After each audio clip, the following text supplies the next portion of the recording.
What's up, Wanderers? Coming to you with another home vlog. It's been a while since we had a video, but we got a lot going on today. It's a super nice day. It's high's going to be around 80 degrees today in South Carolina, so it's March 7th, I think. So really good temperatures for here. They've been having snow warnings and winter weather and stuff like that back home, so that's really nice. I mean, not for them, but I mean, it's nice for us to have this kind of warm weather. It's been bouncing back and forth a little bit, 50s, 60s, 70s, up to 80 today. Those are the warmest it's been in a while.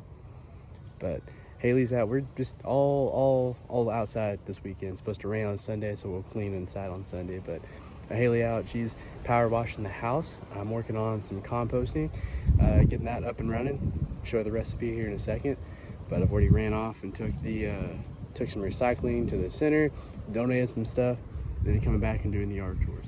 So getting composting going. It's pretty small, but it's a double barrel. It's a tumbler. This is free. We didn't buy it. It came with the house. So I emptied it out, cleaned it out, let it dry out, and load up. So the first thing is first, right? All compost, no matter what you're doing, if you build a bin, you buy a bin, you need a layer of dirt and soil on the bottom. That's why I get your microorganisms going. So this is a tumbler and it relies on hot composting. So you want it to be, the target temperature is 100, about 130 to 160 degrees, no hotter than 170 for more than a few hours.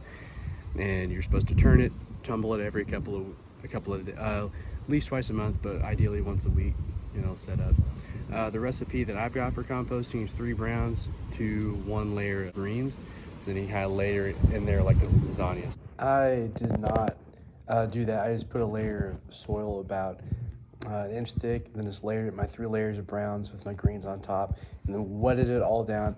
The mixture is supposed to be 40 to 60% water, and then I turned it and let it get cooked in that way. And then wet it all down, turn it, and let it go. And it'll smell. It'll be like dry and spongy after a couple weeks, and it won't have any smell. And that's how you know it's ready to be ready for use, ready to go for your purposes. And there's like the South Carolina Department of Natural Resources has a nice everything you need to know to get started on composting. So you just go to their website and Google composting or composting South Carolina, and it'll pop it right up. It's beautiful. Even if you live in Missouri or Oklahoma or Kansas, I'd recommend looking at that because it really lays out everything that you need 100% to start composting. So I'm gonna load this up, get that loaded, good to go, and then we're gonna check on Haley, see what she's up to.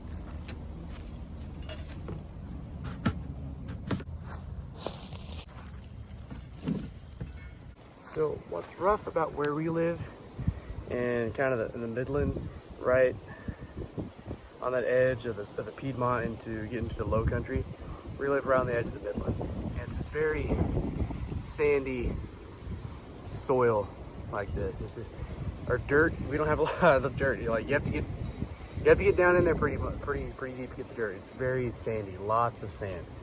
That's kind of the rough part about the soil in South Carolina, at least where we live.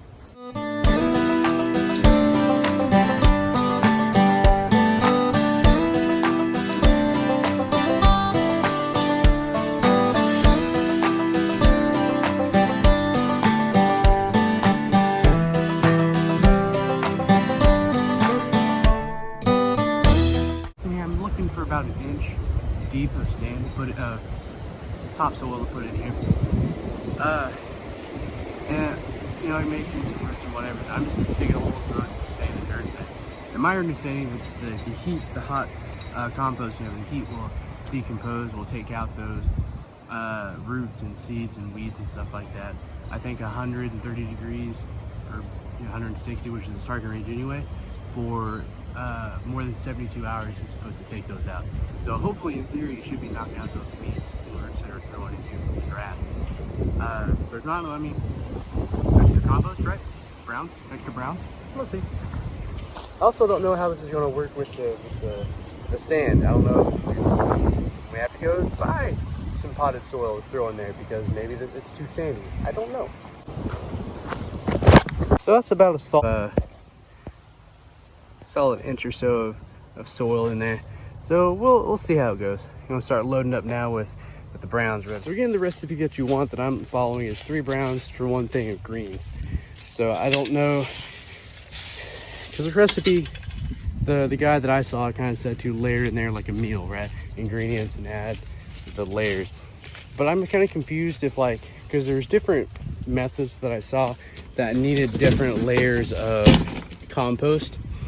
So like there are certain open ones and things like that where you wanted to layer them in there.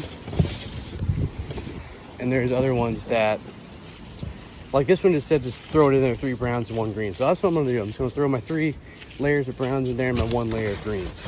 So your greens are like your organic matter. So like vegetables and old fruit and coffee and tea bags and grounds and stuff like that. Your brown, like lawn trimmings and things like that. Your browns are gonna be like dead leaves and sticks and cardboard and things of that nature. All right, now I've loaded that all up with a whole bunch of cardboard out of the recycle bin and a layer of dried leaves and twigs. So I think the amount of cardboard, the leaves get on there, and the dirt is kind of my 3 layers of browns going in there. And now all it's up to do is rate the fridge for the greens, old coffee filter, coffee beans in the grounds, and old fruits and veggies and stuff like that.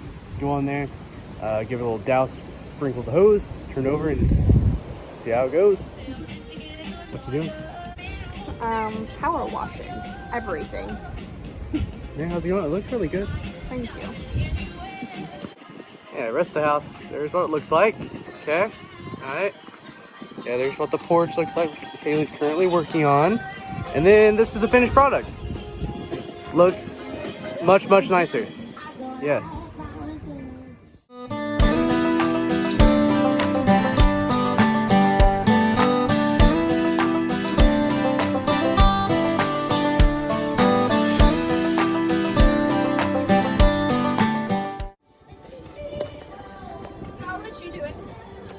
Here's the post porch, looking pretty good. Yeah. Where it needs repainted. That's not dirt, that's different though. Yeah. We're gonna send me up to the top up here.